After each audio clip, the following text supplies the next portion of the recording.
Welcome, everybody, to a new episode of Rates and Barrels. We still do not have Derek Van Riper. This cold is laying him low, but we do have Jed Lowrie. Thanks for coming on the show today, Jed. We've got Of a course. great list of things to go. I mean, we're going all over the game today because we are going to talk about the challenge system that is coming to baseball, as well as some ownership changes, injuries, big races, the impact of managers, and the Mets pitching staff. We're going all over the place today. But the big news yesterday on social media, and it was reported that, the automated balls and strikes are coming to baseball. And I think a lot of people, when they saw the headlines, were like, oh my gosh, robo-umps, like this is going to change everything. The challenge system is really an incremental move. It may be moving towards full robo-umps at some point. But I don't think I've ever actually gotten your take on robo-umps and the challenge system. Do you have a strong take on either? Take your pick, because the real thing that's coming is players will be able to challenge. You get like 2 challenges a game. You get to keep your challenge if you make the correct call, and it has to be done in real time. And that seems to me like a small thing that probably is in some good, but maybe not as much as some people want. The full ABSers think this is not enough. I'm a big fan of the challenge system. I think it's the perfect balance of utilizing the technology and still, making it a human game. I think that umpire, we talked about this, at different junctures this year, where we've talked about umpires, check swings. I think our umpires are actually pretty darn good, especially when they are, kind of given the standards with which they are expected to call games on, right? Whether that's strike zone, whether that's, check swings. I think when we talked about the check swings, kind of the idea of breaking that 45-degree angle and objectively measuring it.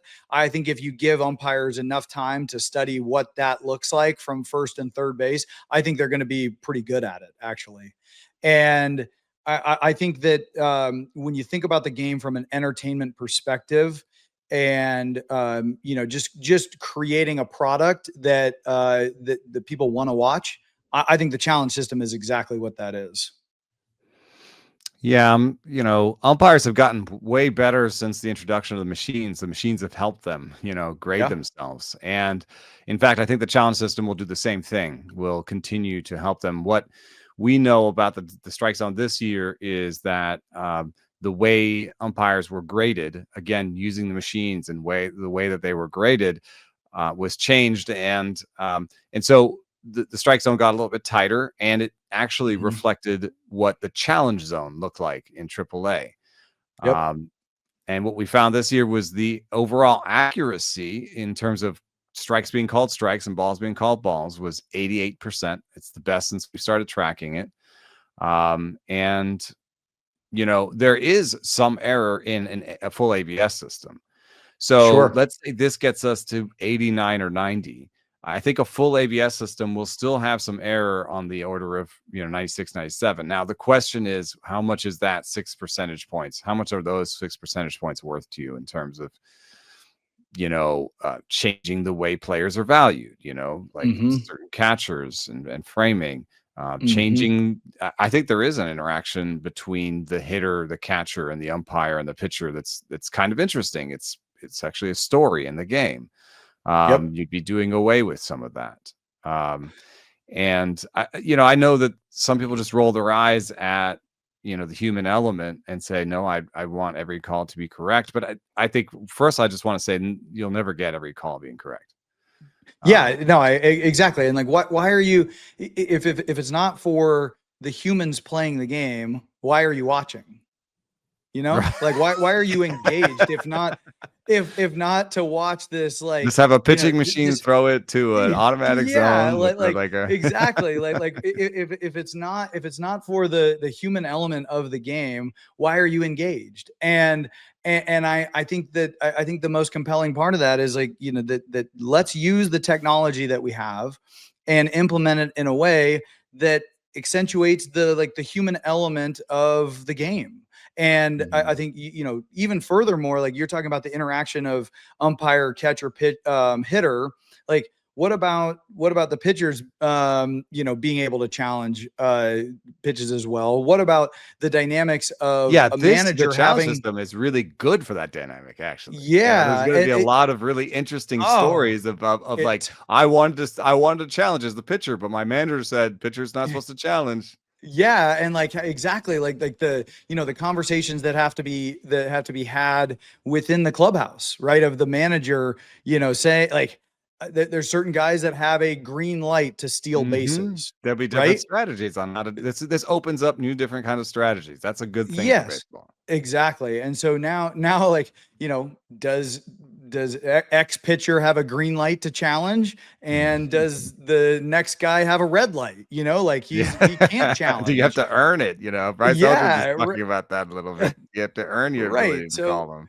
yeah, so I think there's some, you know, I think this is a really nice balance of, you know, understanding that the technology is there, that it is really good, but it's not foolproof, and that this adds an element of entertainment and interaction and dynamics that didn't exist, you know, prior to this system being implemented. Yeah, I'm really interested to see if maybe it takes the temperature down a little bit between umpires and players, because now a player has a little bit of power and has something he can do Mm-hmm. if he Mm-hmm. does actually think it's egregious. I'm also, you know, if anybody's interested, this is a little bit going into the weeds, but maybe I can do it really quickly. Is just why would there be error in a full automated system? Well, the way that they actually create the location at the plate of the ball, right? The Right. way that they do that is actually a formula. It takes 9 pieces of information at release. The release angles, vectors, spin, all that stuff, and it models where the ball will appear at the plate. They don't actually they don't actually have like a plane of glass type thing where they're like, this is where Mm, the ball's at the plate. They actually yeah. take all the information and use physics and say, this is where we think the ball would be at the plate. Yeah. Now, you could say, well, why not just do something where you do it at the plate? It might be cost prohibitive. I mean, the way that they tested it was, yes, they did that. It also, you have to think about the place. The place is the plate where you have players playing. You cannot have a camera in there somewhere.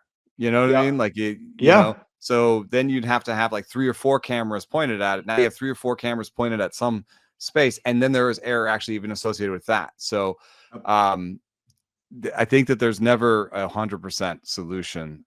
So I wonder if chasing that is really what we want as a as a sport, Yeah, as a I would argue it's not. I understand, you know, I understand the, you know, the objective nature of ABS, right? That it removes the human element and emotion of the, you know, of the situation of, you know, the umpire potentially making a potential bad biases. call, biases. Exactly. I get that. I don't think that is compelling as using the technology, you know, to add to the human nature of the game.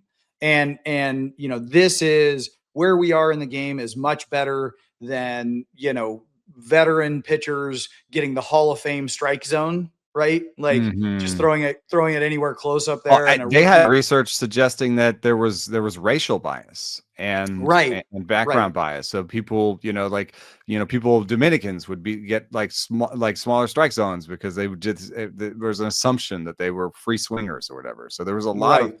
research in the past about umpire bias. I mean, I think they probably worked hard with in tandem with the machines to get a lot of that out, but Right. that exists. Yeah, and to your point earlier about giving the players some of that power, that there's inherent accountability for the umpire built in to that, where you really had no ability to you could kind of quietly address something with an umpire, but there was still no recourse. Now you actually have recourse. This is the first time that you could say you were wrong and the umpire was wrong. And Yeah, there's exactly. a record of it, and, so that's and on top of that, like there's going to be plenty of times where the player thinks the umpire was wrong and the umpire was right. Yeah, exactly. The another thing that a sort of side thing to this that's interesting is that there's the possible end to the strike zone K zone box on TV. Now, we had a piece by Evan Drellick about this earlier, and there are 3 different things at play with the K zone on TV and the challenge system. 1, cheating. So cheating would be like, could someone just watch the thing and find a way to relay to their hitter to challenge it, But you could probably get rid of that with a 10 or 15 second delay, versus and those the delays are already there's already a 7 or something. So no, I think I think it's more. I want to say it's I want to say it's closer to 10. I could be wrong. It's when you're let me put it this way. When you're in the cage getting ready to like hit and you hear the crowd, react to what's happening, you still have time to get out there. TV, well, you don't see it on TV, or hear, see it on TV. Oh, right. You have a couple seconds. Yeah. It feels like it's a lot longer than 7 seconds. I don't know what the delay is. Okay. But you could toggle that, whatever that is. You could toggle that to make the delay longer so that there's no chance that someone could watch on TV and tell the guy. So there's a solution for that. The second one is, and I think this is the most important, is that the way the ABS, the zone is produced for broadcasts is not the same way that ABS, that's not the same zone. They're not the same zone. And, I think it would be hugely damaging to the sport if there was a challenge and the challenge went differently than the call, that the K zone box on TV. Yeah. The representation on TV. Exactly, the representation on TV. So I think that would be hugely damaging to the sport, because I think that would just create a lot of controversy of, the machines are wrong, or this is a controversy. The MLB just wanted the Yankees to win, whatever it is, and somebody said that I was infantilizing people and I wasn't giving them enough credit. And I did think about the yellow line in football. I think that they're right. The yellow line in football, people don't take that as gospel. If the call goes one way or the other, they don't think the whole sport is rigged. But I do think they might yell about it a lot. But I also think about the ball controversy and how there's a non-zero portion of the population that thinks that they were feeding, juiced balls to Aaron Judge during his home run chase. Baseball will always find a way to stir up controversy. Right. There's too many deep rooted feelings in baseball, when it comes to certain organizations. That's right. and the dynamics in play. But yeah, I think from a like a visual representation and broadcast perspective, I think you're right. I think the box, where we are with the box, I think it's cleaner to have it without the box. I do like the idea of maybe just showing the dot where the ball crossed home plate without having a box, right? So it doesn't show where the potential strike zone is. It just shows kind of where the ball, is being represented of where it crossed on. So, cause sometimes it's hard to, as a fan watching from center field, to know where the ball crossed the plate, on that or plane. Just on TV, it's because of framing, the guy's grabbing it. There's a lot of post plate movement sometimes. Correct. So I think maybe, in my mind, the best visual representation would be just show, and it doesn't, like you watch sometimes now, it'll be just kind of an outline of the ball when it's a ball or outside the strike zone, and a circle or like a filled in circle when it's inside the zone. Just have it standard, right? Like where it's either outline, just like an outline ball where it crossed the plate, because I do think there's value in the broadcast and for the helping fan you sort of see where the ball was. Exactly. Especially with how much movement there is on balls now. So pitches, I should the say. third thing, just to finish off the three things, the third thing is just the value of entertainment. So it's actually pretty Yes. entertaining to have a challenge and not know if it was a strike or a ball before, because then everyone's like, oh, I've seen it in tennis. In tennis, Exactly. they have the faults, and if there's a Yep. challenge on the faults, it's the same system, Hawkeye. If there's a challenge Yep. on the faults, they throw it up on the board, and literally Yep. people go, oh, like I remember so. watching it at the All-Star game in Seattle for the first time. And that's exactly what it was. The very first one. And at least in a major league stadium. And it was fun. And that Yeah, was the conversations that I've been a part of. That was the tennis example is the one, right? Is yeah, that like, hey, this will provide an interactive fan experience. yeah. I suppose you could solve all those with some sort of box on the TV screen. One thing they've talked about is having a box without edges, like a sort of a representation of where strikes are in general, sort of like a Mm, fuzzy edged box. I think that'll confuse people. yeah. They talked about having the box but not where the pitch went, or the pit where the pitch went and not the box. And I think the cleanest solution is where the pitch went and not the Yep. box, because the Agreed. box has always been lying to you. The box is not the strike zone. It's like what Yeah. the TV company, like what the broadcast company has done to sort of draw a box for you. Yep. It uses Statcast data, but it's not like Statcast. Like Statcast doesn't like spit out like a strike zone. It's not like it Right. doesn't give you a strike zone. Yeah, and it's also not what the umpires are being graded on. Exactly. Yeah. So there's I think the secret in baseball that's kind of weird is that there's many strike zones. There's like the rule book strike zone, there's the challenge strike zone, there's like the how they're graded strike zone. That's something to get into another day. We had some interesting news. We can do this really quickly, but the Patrick Zapulski was approved as the new Rays owner. He's a home builder, and he's partnered with a Mortgage King as his main, secondary guy. And they want to build a new stadium on the mainland.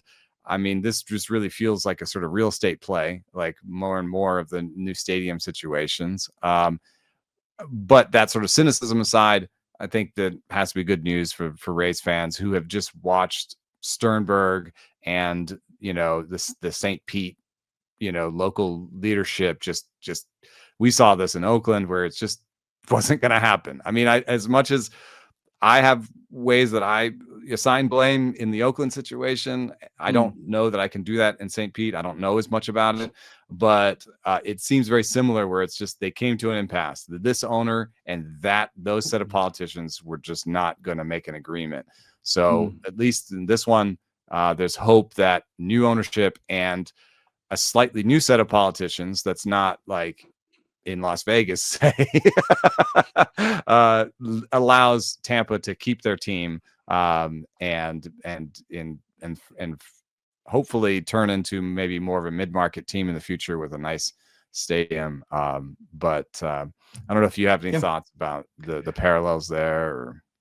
Well, yeah, I mean, I think the parallels are trying to compare the Oakland and Tampa situation as, I'm not going to wade into those waters, but I do think the idea of building the stadium in Tampa as opposed to St. Pete makes far more sense. The population base in St. Pete, is and then just the location driving across that bridge It's from small. Tampa. Everyone comes to it over Yeah. bridges. It logistically is really challenging to attract fans. Tropicana is not the best facility. On top of that, so I think there's a lot of things working against St. Pete. Especially with Tropicana. But I think the location in Tampa makes a whole lot more sense for me. And hopefully they can get something done and find the right location and build a stadium. And keep the Rays in Tampa. I do think that market has some real upside. I think that it's going to be on the fans to go out and support that team when it actually is built on that side in a more dense population center.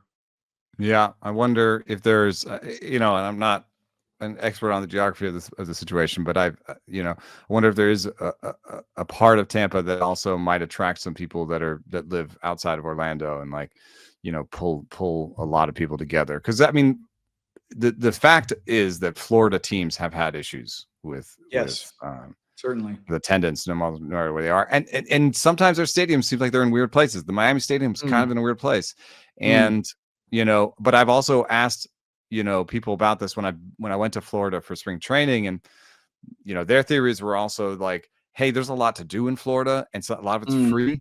So you can just go to the beach for free, and so when it's up against that, sometimes families just make different decisions with their dollars in Florida. So that's a possibility, but I would like to see a team flourish in terms of attendance and winning. We seem to have little bursts of winning, but not much attendance.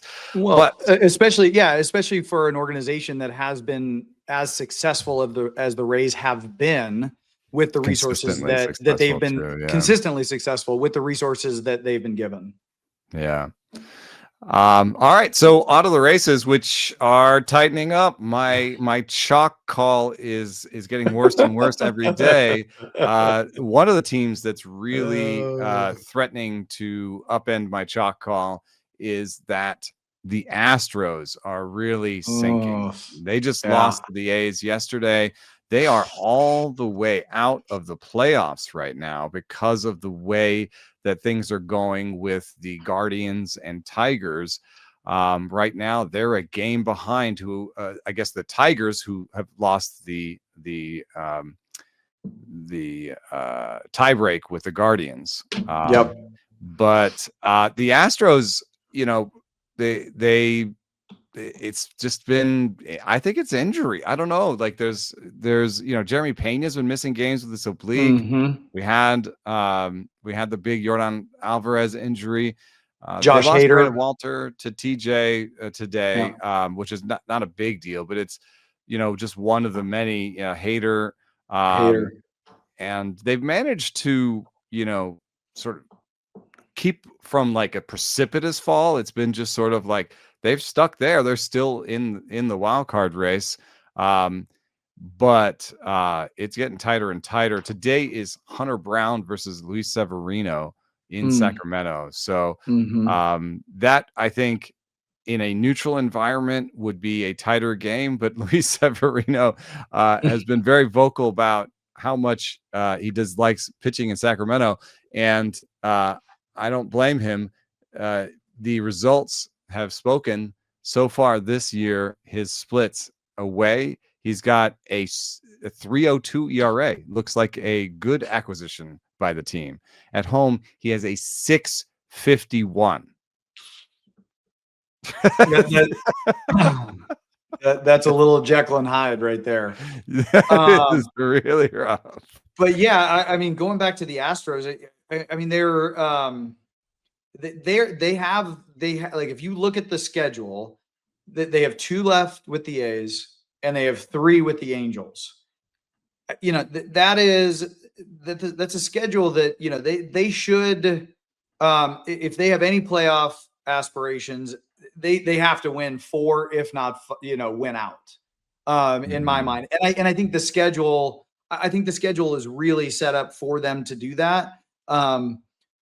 But you still got to play the game, and the A's, at least when I was there, the A's and the Astros had a rivalry, a little budding rivalry, and I'd be willing to bet that the A's are they would love to see the Astros season end without making the playoffs. So, that A's team is motivated. They got young guys who are still hungry and putting up numbers, and they want to finish strong, fighting for their spots for next year too. Yeah. They're not going to roll over. But once again, like, the Astros are the better team, and they should come out on top and in the majority of their games coming home.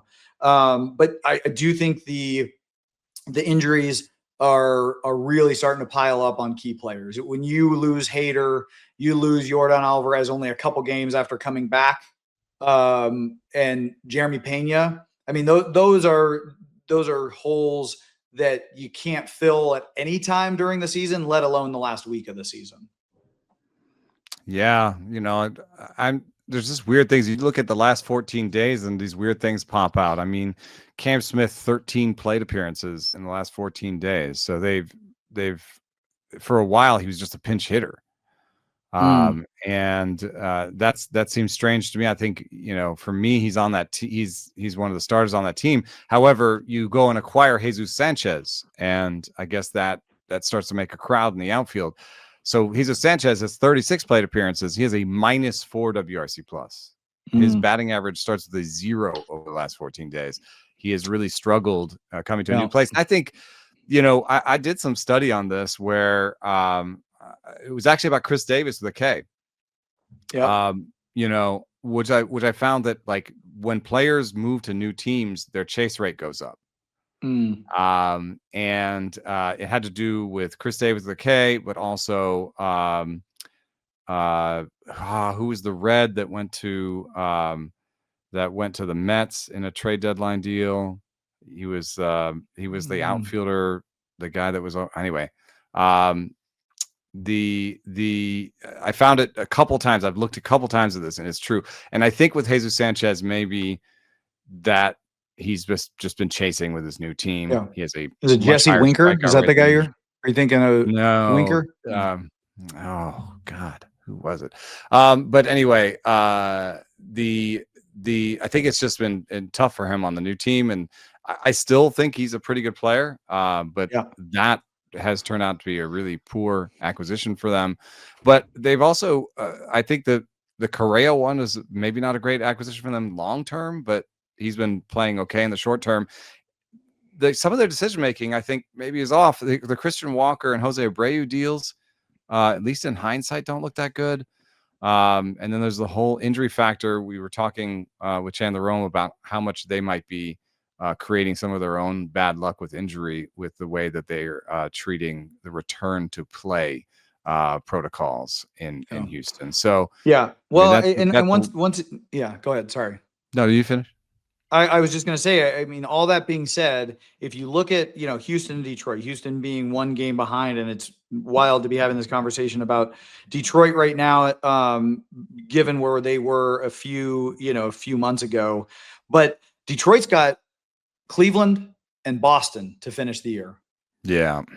So strength of schedule wise, Houston is there. Like Houston has, a much easier path to wins, just from a pure analysis standpoint on wins and losses, and who's fighting for what. But once again, like a lot of these injuries are starting to add up, and I think both of those teams, no matter who makes it in, Detroit or Houston, somebody's going to be limping into that into that role. Yeah. The projected rest of season record for these two teams is an identical 3-2, which I should have this at the ready, but I don't know what happens then. Is there a tie break between the Astros and Tigers? Well, right now Detroit is a game ahead. Detroit's 72 losses. Right. So then, yes, if they both go 3-2, then the Tigers are in, the Astros are out. Right. The Tigers I think I think the Astros have a better chance of going 4-1 than the Tigers do. Yeah, that's probably true. And the on the other side of the coin, we have Anthony Santander activated in Toronto just before we get into that race, which is also tighter than I figured, the divisional race in the AL East.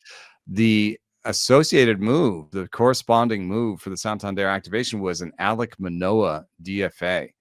And this is a guy who came on the scene with his first 300 innings at a 2.60 ERA, 25% strikeout rate, 7% walk rate, had that great breaking ball, that great big breaking ball that I think people had a lot of trouble with. And on his rehab stint, he had a 20% strikeout rate, a 13% walk rate. And they just didn't think, I guess, that he would be able to help them. I wonder what happened there. command doesn't always come back right away with surgery. So I wonder, the thing that's really out of whack there is the 13% walk rate. That's almost double what he was doing early on. So if he gets his command back, he still has a good breaking ball. I could see a second coming for him, maybe as a reliever, as a closer.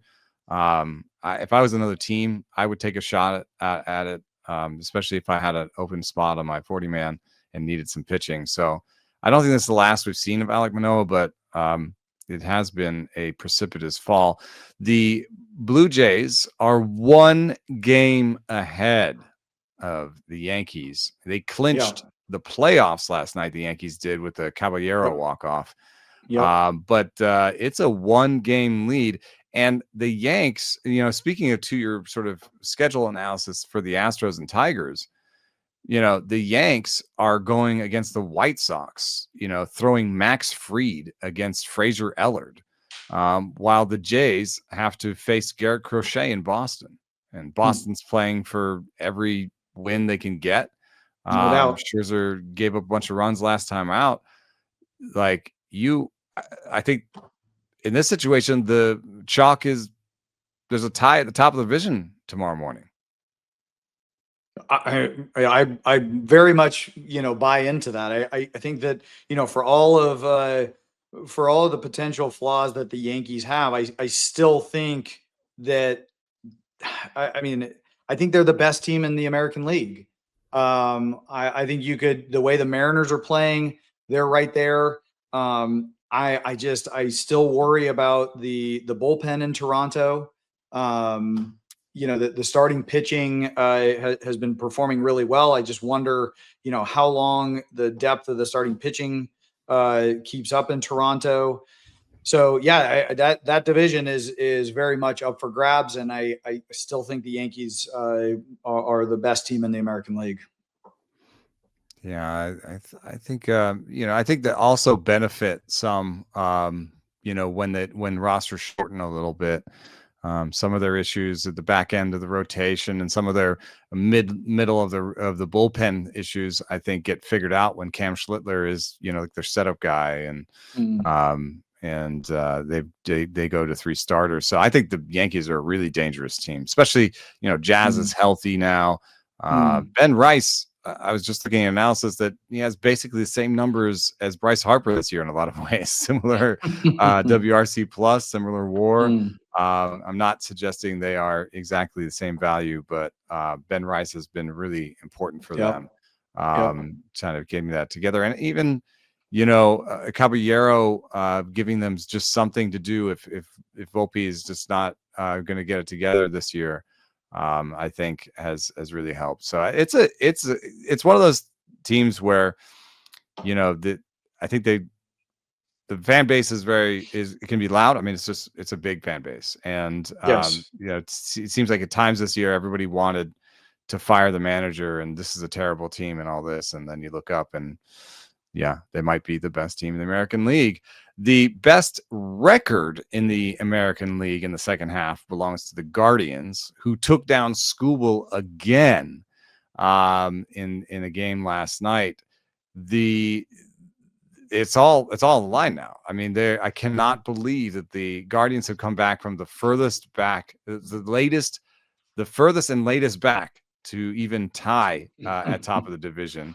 And now it's Jack Flaherty against Tanner Bybee. Last 4 starts for Flaherty, the velo's been up 93 plus. Results are great, 2.70 ERA, but 17 Ks and 9 walks and 20 innings pitched.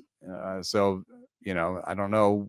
I think that's an okay pitcher. I mean, he's a pretty good pitcher, but he has good and bad starts. Tanner Bybee has had a really hot and cold year himself, and he's been great in September by cutting the sinker usage. I think this is a pick 'em. I thought the Tigers were going to win the first one behind Skubal, but this one could go either way for me. Yeah. I mean, this is, you just look, even the last 10, right? 2 sides of a coin. Guardians 9-1, Tigers 1-9. And so, the Tigers, the Tigers just ran away, had really great, performances from players early in the season. I think some of that's starting to catch up to them, a little bit of regression, and it's all, I don't want to say crashing down, but it's pretty darn close to crashing down on. They're going to have to get some players to step up with some big performances, these last 5 games, to end up in the playoffs. Yeah, and I wonder, like, one of the things that happened yesterday was that Gavin Williams, who's been really good in the second half, struck out 12 and walked 2. Had a really good outing. The bullpen in Cleveland isn't as good as it's been in the past, but it's still pretty good. And Cade Smith just shut the door after some pretty good outings. Zapulski and Gaddis. I think of the pinch hitting appearance by Daniel Schneemann, who got a hit and drove in 2 at a really crucial part of the game. That seems like a sort of managerial decision. I'm not suggesting that AJ Hinch made bad managerial decisions. Skubal goes 6th and gives up 1 earned, although the 2 unearned were due to an error of his. So I wonder sometimes if you just give those back to the pitcher. But anyway, he goes to Conley, who's been, okay for him. Finnegan, they went and got, at the trade deadline to help. I don't look at something that AJ Hinch did yesterday and say, well, that's where you did wrong. But it is hard not to look at the other side of the aisle and look at Stephen Vogt and say, well, he must be doing everything right, because this is a team that does not have a great run differential. That is not only do they not have a good run differential, like the only team that scored fewer runs than them in the American League are the Chicago White Sox, and it's by a total of one run. One run. The Guardians have scored 621 runs. The White Sox 620. And then the Royals are a whopping 3 runs ahead of them at 624. Every other team in the American League has scored more runs than the Guardians. And they have a run differential of -6, and here they are. I mean, they're basically the same run differential as the Braves, who are been eliminated and are, 10 games worse than them. If you look at something like the depth charts and you look at where their strengths are. I mean, among starting pitching, they're like 18th. In terms of the depth charts over at Fangraphs. With relieving, they're maybe like 12th. So there's no, and you pointed out that they're not scoring runs. So, I mean, naturally we go to the manager, and it is true that, I tried to look at, thanks to Stats Perform, I got a list of current managers and their run differential for the games that they managed and their win and loss in the games that they managed. Now, what I put up on the board here is everybody that that has 6 years or more of experience and is a current manager. And the way I've ranked them is by run differential per game. No, actually by win-loss per game. And what you'll see is they're tightly associated. So Dave Roberts, as a manager, has the best run differential per game. His teams have outscored their opponents by 1.3 runs, and he has a 621 win percentage. That's number 1 among actives in both run differential per game and win-loss per game. Number 2 in both is Aaron Boone. The Yankees have scored almost a run more than their opponents, and so he has a 580 win percentage, 2-2. And so when you look at those two numbers, the run differential game per game rank and the win-loss rank, they're very tightly associated.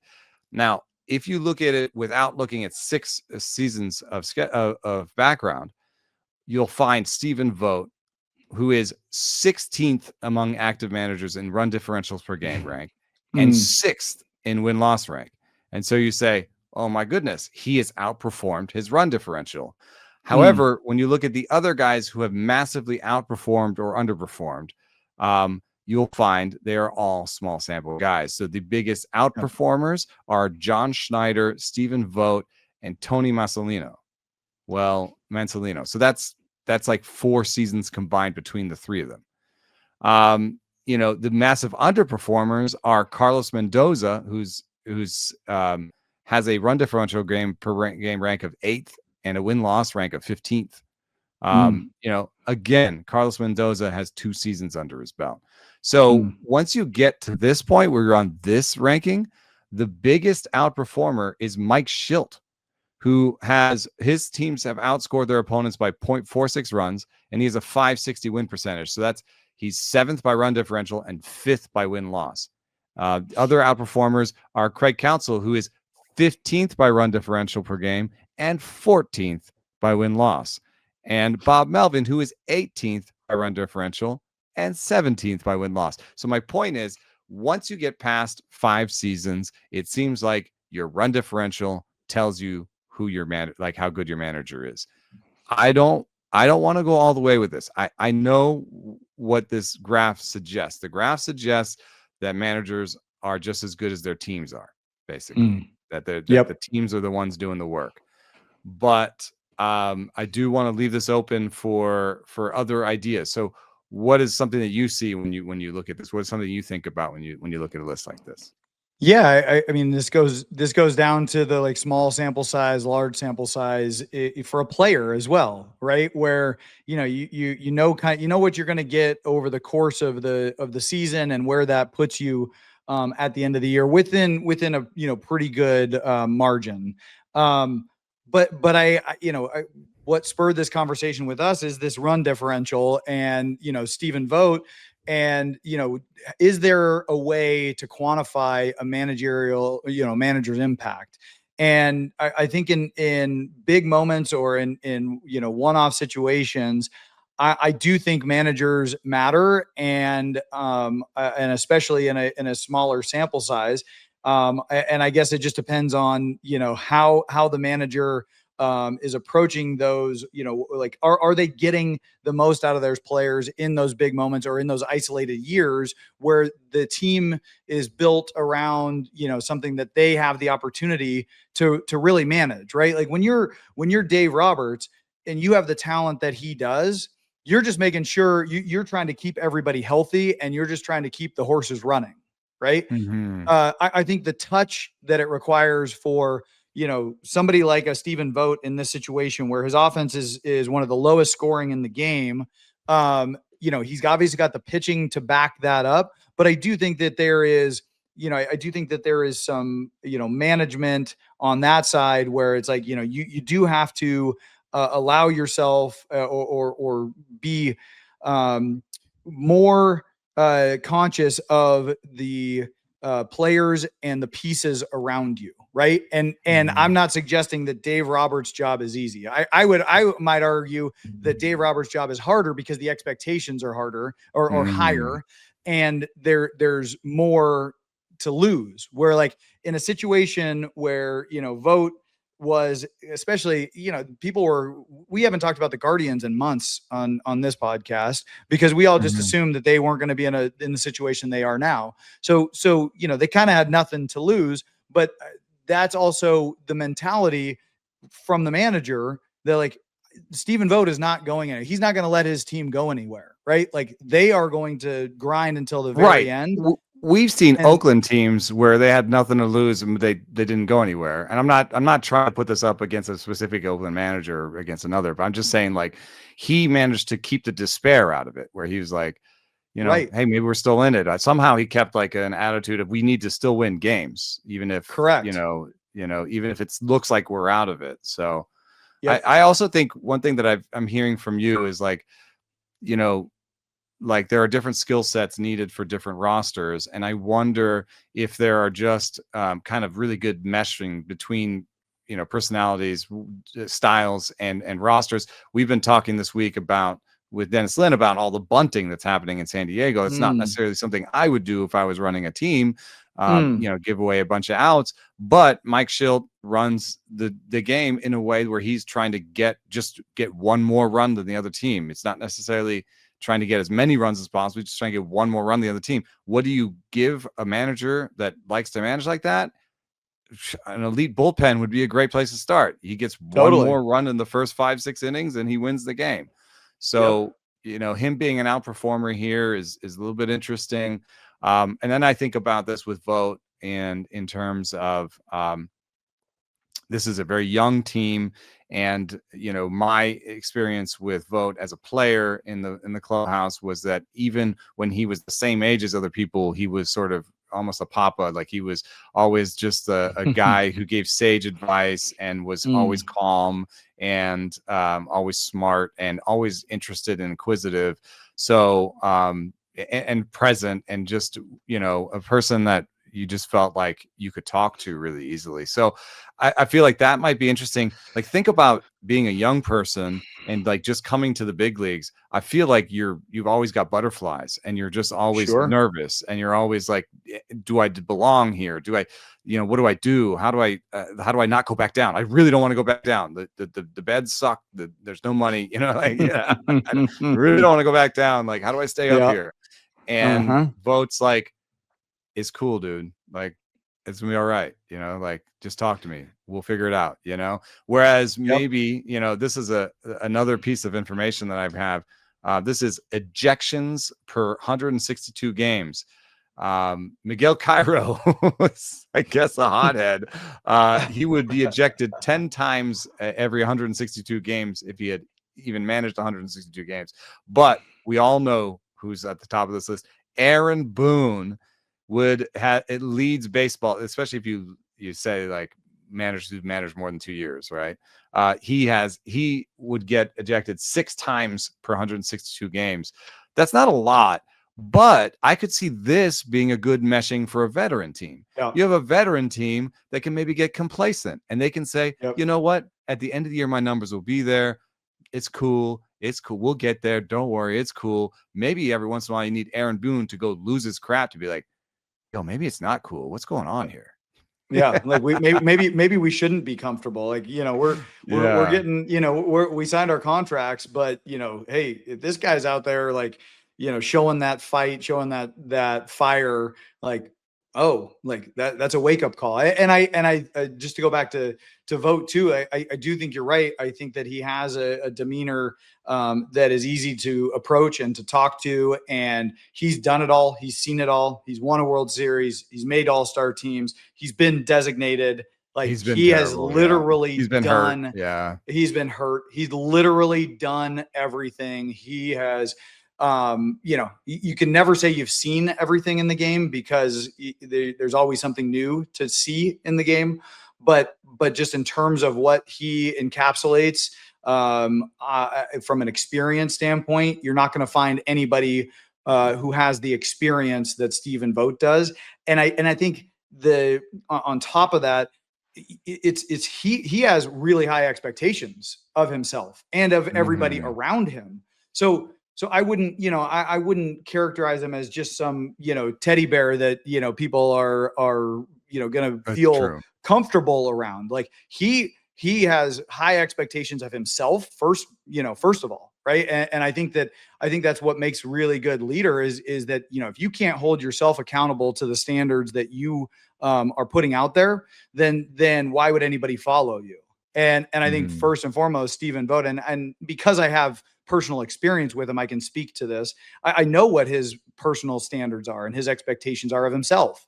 And so if he's holding himself accountable to those standards and expectations, then everybody else is going to fall in line behind him, because he's not afraid to show that and express what those standards and expectations are. But to your point about veteran teams versus young teams, I completely agree. Aaron Boone's a great personality for a veteran team. And, he has been around a game long enough, done enough, like generational family, that I genuinely believe he knows when to, quite frankly, when to get ejected, when to show emotions, when to push buttons, because I think that's what it is. Yeah. Yeah, there are mostly calm guys at the top of this list of many seasons. Terry Francona kind of strikes me this way, but Craig Counsell outperforming his run differential by 1 rank, and getting all that money from Chicago to manage just an interesting thing for me. That when I look at this list, I would say, just get a good manager, get one that fits your team, get a, get a steady Till if you got a young team, maybe every once in a while, go get a Buck Showalter if you've got a underperforming veteran team, that would be my like very basic approach to management. But and I think the fear is that chart will show that managers don't matter. And I wouldn't disagree with, or I said I couldn't disagree with that more. I think the manager, and to your point, it has to be the right fit for the line, or for the roster, and for where the arc of the organization is. There is some selection bias in this, right? Because I'm only showing managers who've managed for 6 years, so they've succeeded on some level. Like they Correct. are good at what they're doing. So correct. Like to some point, maybe even managing a team to their run differential is a skill, right? Like they've managed to not lose games. Great point. To lose the clubhouse and to really underperform. Yeah. So, I think it's a difficult thing to study, but we've talked about different ways that you could outperform your run differential. One thing that I did see from the Brewers was they threw Bruce Zimmerman out there, and they were losing a game to the Padres hangover lineup, and they just left Zimmerman out there for 7 innings, and rested their entire bullpen. And I think that I've seen this from the Brewers in the past. I think that some managers, this is going to be controversial maybe, but like some managers are willing to lose games. They're willing to lose certain games in order to preserve the bullpen, to give a guy a day off. I think about this a lot in the NBA. There are people in the front office that circle games and say, LeBron James is going to sit this day. And you're like, wow, that Lakers team without LeBron James for a while was pretty bad. So what are you doing when you're circling that game? Are you circling that game and saying, we think we can win without LeBron James that day? Or are you saying this loss won't hurt us?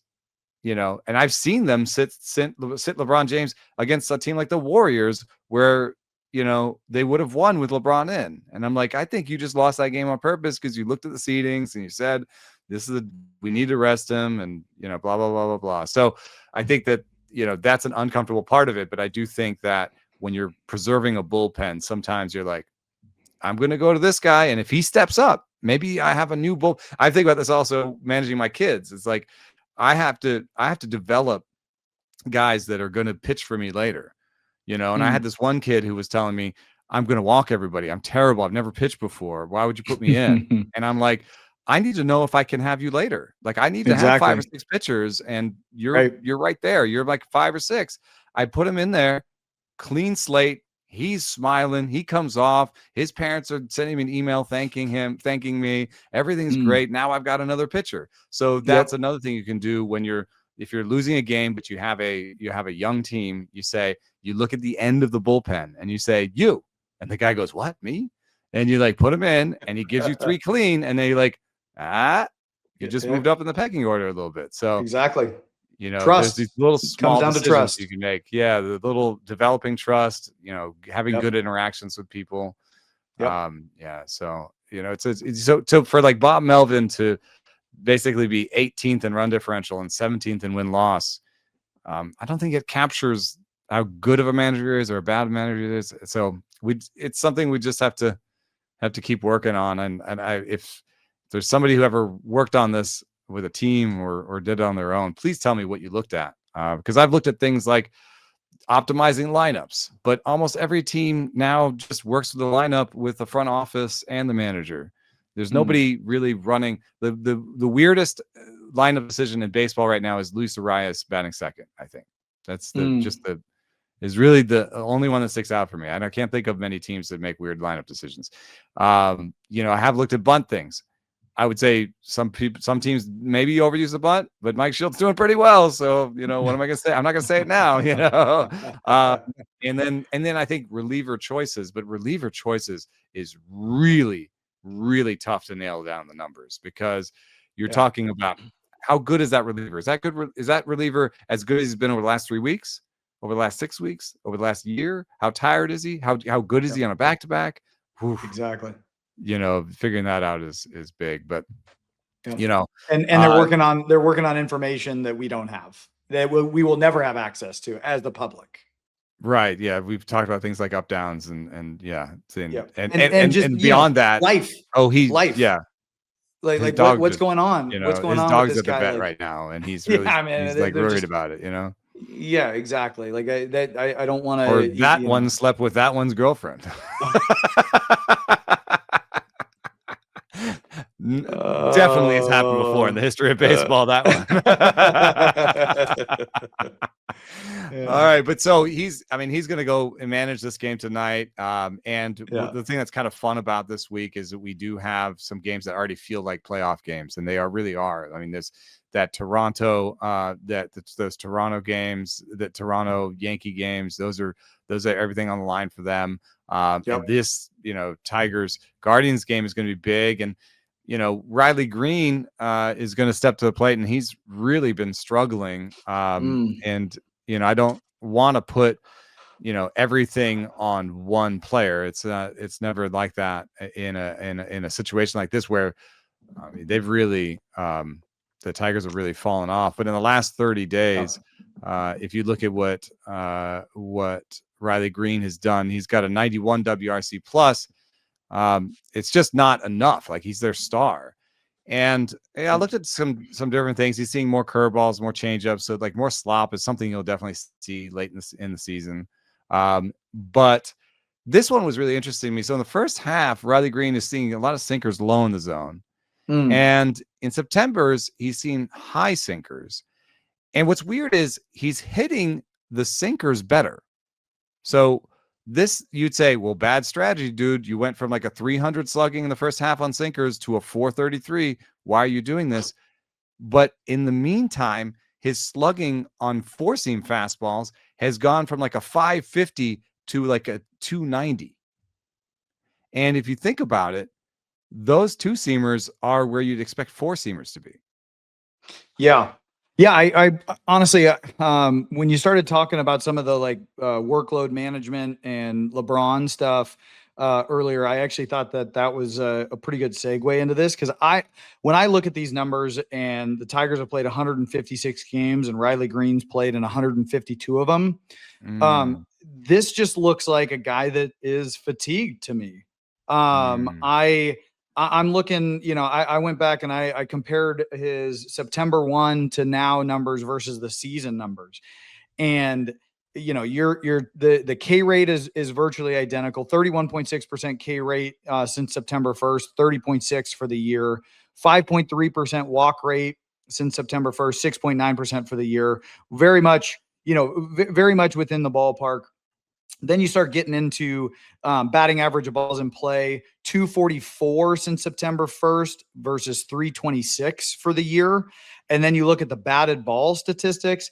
The line drive rate in September is down to 10.6% versus 20.6.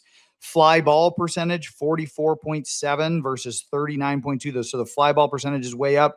The barrel percentage is down from 17 over the course of the season to 10.6. And really the one that because the exit velocity is actually virtually identical, 90.3 versus 90.1, but the max exit velocity, the hardest ball he's hit in September so far is 110, almost 111, 110.9, when his max for the season was 115. And so this to me is a pretty strong indication of a fatigued player that's trying to do what he was doing for the rest of the season. Yeah, it's interesting.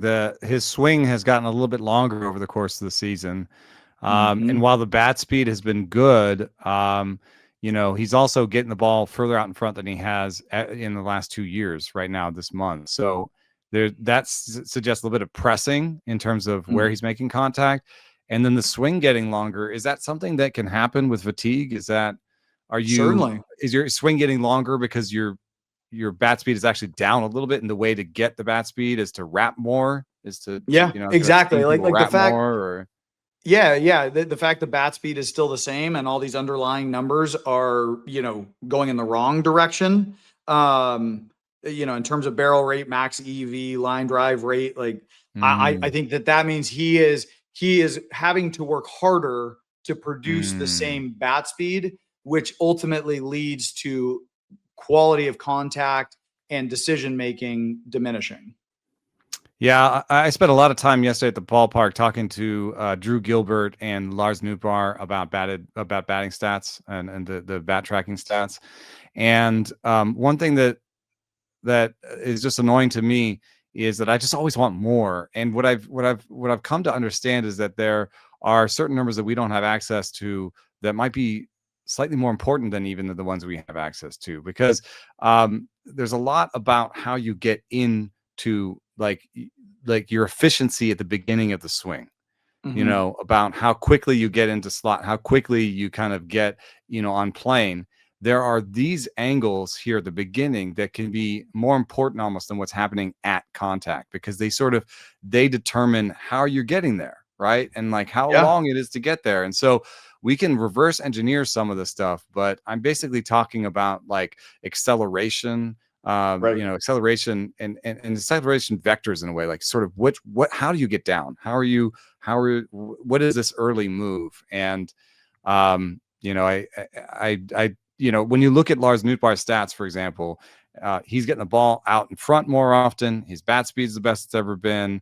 His ideal attack angle is the best it's ever been. And he just had his worst season. And it's like, he's like, he's like, I need to go right back in the lab.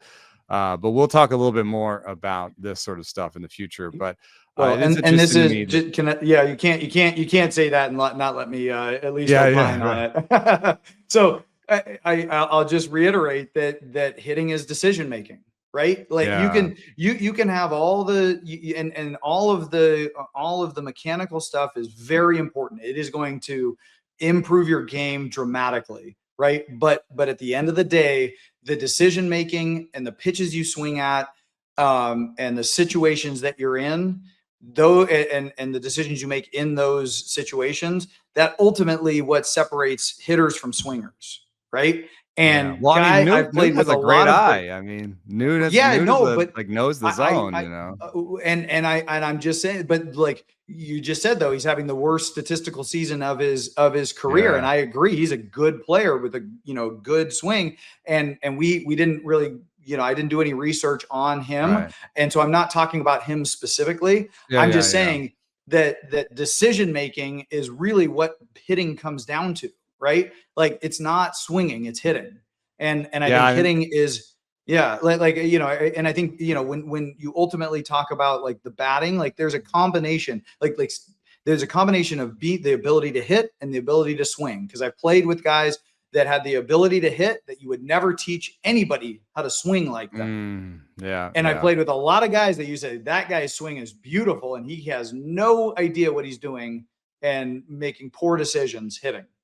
Yeah, I remember I put the K vest on. The K vest tells you, your sequencing, and if and it told me I had near pro hand speed. Pro hand speed. And I was like, nice, I got a near pro hand speed. It said I had minus pelvis. And so I was like, uh-oh.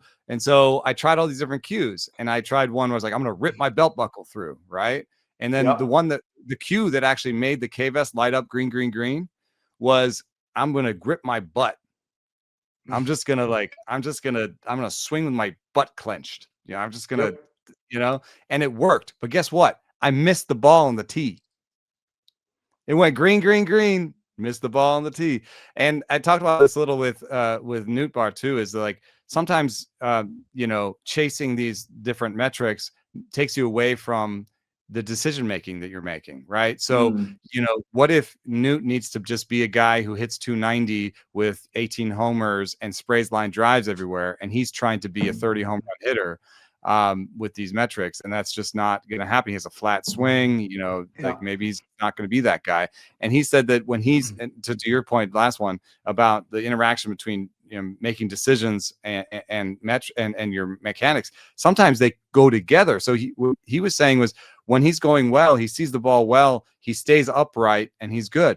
When he's pressing, he thinks in order to see the ball better, his eyes get out there to see it longer. And he does this like thing where he's doing early side bend and then he's under everything because he's trying to see the ball, he's trying to, and the whole body is like getting in there. So, the interaction between the decisions you make and your swing characteristics, I think that's what makes it so difficult to like nail down a perfect swing and like take like metrics. So I'm 100% agreeing with you. And I think, it's just a fascinating part of it. Yep. That is, it is not as simple as the biomechanics. And I think that the biomechanics put you in the best position to be successful. But if the decision making or the pitch recognition are poor, you can have the best swing in the world and it doesn't matter. Yeah. So, it's going to be fascinating to see. Maybe Riley goes tank tonight. He hit a homer last night, so it's like not that he's, it's not hugely that he's talented, hugely dynamic player. And like I said, I point this out because I think there's a level of fatigue that is showing up in these numbers. And I think that when you pointed out that the bat speed is the same, but the numbers are what they are, to me, that just shows he's working really, really hard right now. Like his swing, is not efficient anymore. Like he's working harder than he's had to through the course of the year to get to pitches that he's used to getting to. And, for all of his struggles, the homer that Riley Greene hit last night was on a 4-seam up. So, maybe he's figured something out there. This is going to be a great night of baseball. We've got yes, it is. Skeens versus Paul Skeens versus Hunter Green, which is huge for that one. We didn't even get into the Reds being a game behind the Mets. The Mets throw Jonah Tong against Matt Boyd, in those games. So, there's 3 or 4 games. Get the quad box going tonight. And try big to inning, watch MLB big inning. That's right. I know what I'll be doing. And thanks, Jed, for coming on. Thanks to you for listening. Join our Discord, like this video. You can find us on the socials. I'm Eno Sarris. What is your Instagram handle? Jed Lowrie, and your number? Yeah, I think it's just Jed.Lowrie. Oh, Jed.Lowrie. There we go. It's super easy to find us. Simple. Thanks for listening. Thanks.